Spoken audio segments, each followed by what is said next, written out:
Hello, my name is Marcus. I'm the compiler of a collection of therapy quotes entitled Psychoanalytic Self-Awareness Quotes.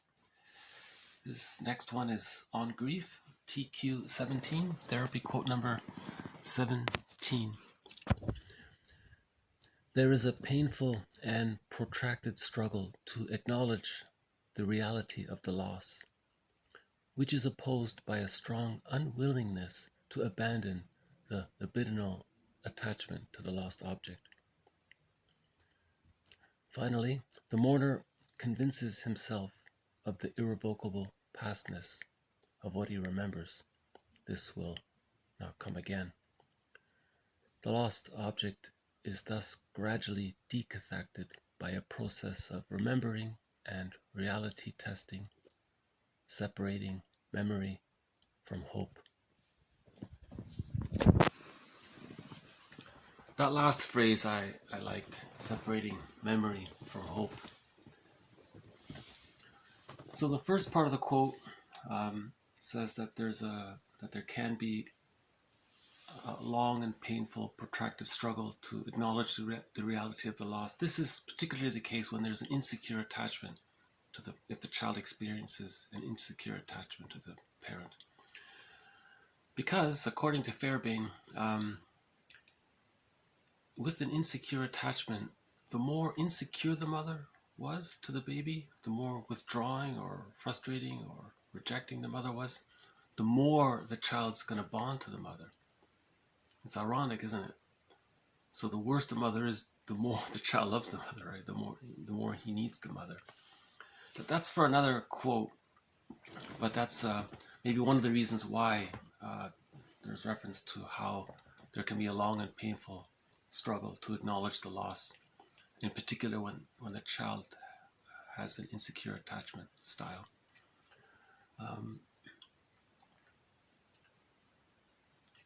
And in an earlier quote, we talked about Melanie Klein's theory that in order to mourn, the person needs to bring together in his memories the good and the bad. He needs to see the parent or the lost person, both sides.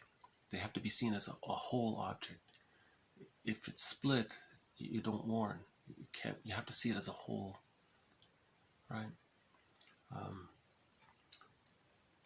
Just to take this point a little further, Fairbairn explains why it can be so hard to bring the good and bad together.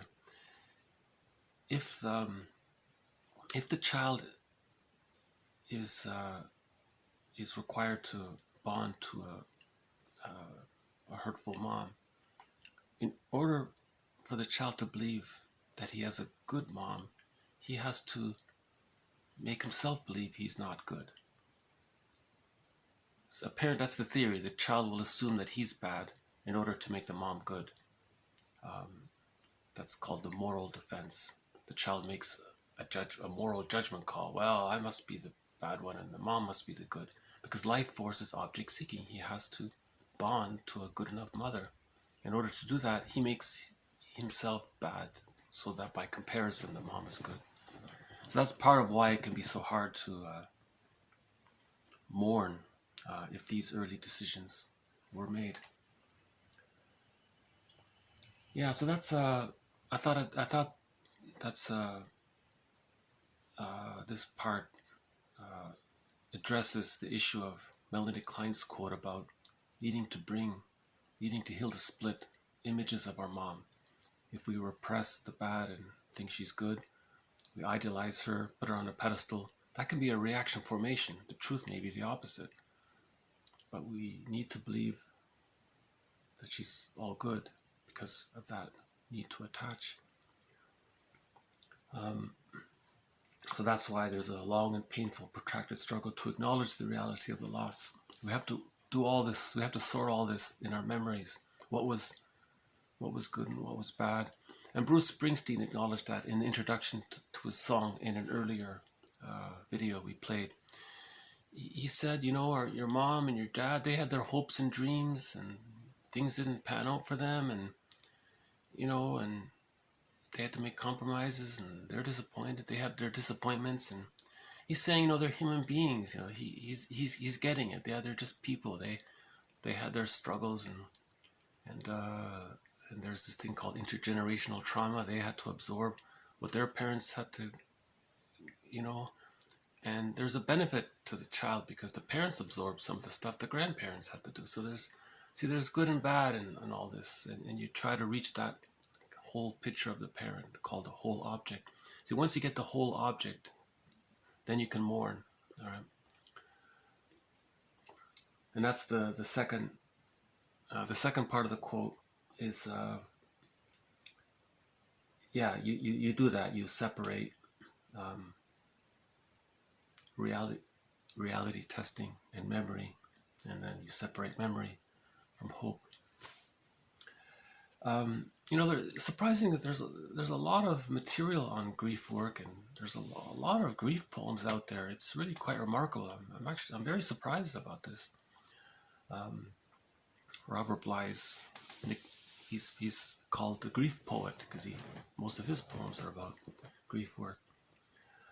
I thought I might just include one grief poem, if I may. I don't see this one being used much at all, really. So I thought I might quickly. It's a simple one.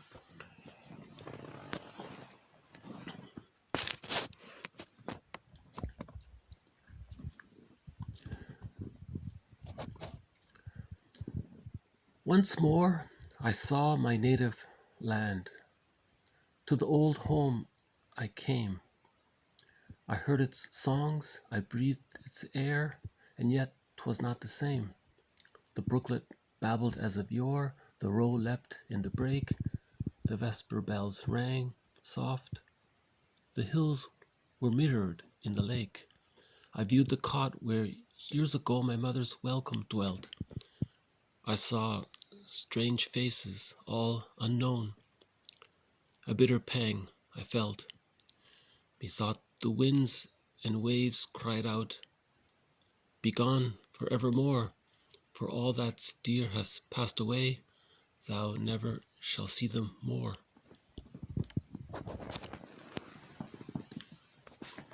Yes, I think that poem is just trying to make the message clear that the reality, you know, he experienced the reality. He went back to his childhood home and saw all the changes, and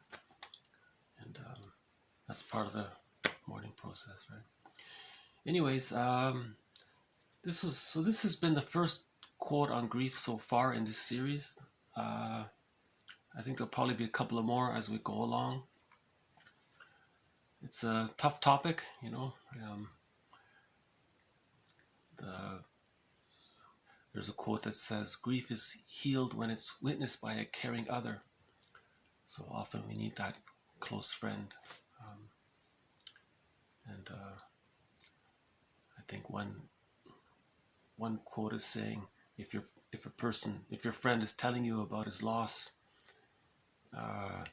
you don't pat him on the back and say, they're there now, everything's okay. You know, so you don't try to. That's called spiritual bypassing. You want to let the spiritual work take place. The mourning grief work is spiritual work, right? You're mourning. So if you're patting the guy in the back and unknowingly trying to make his feelings go away because you feel uncomfortable, that doesn't help, right? So the idea is to be a caring witness. And anyways, yeah, more to follow. I think I'll stop for now. So thank you. This has been TQ 17.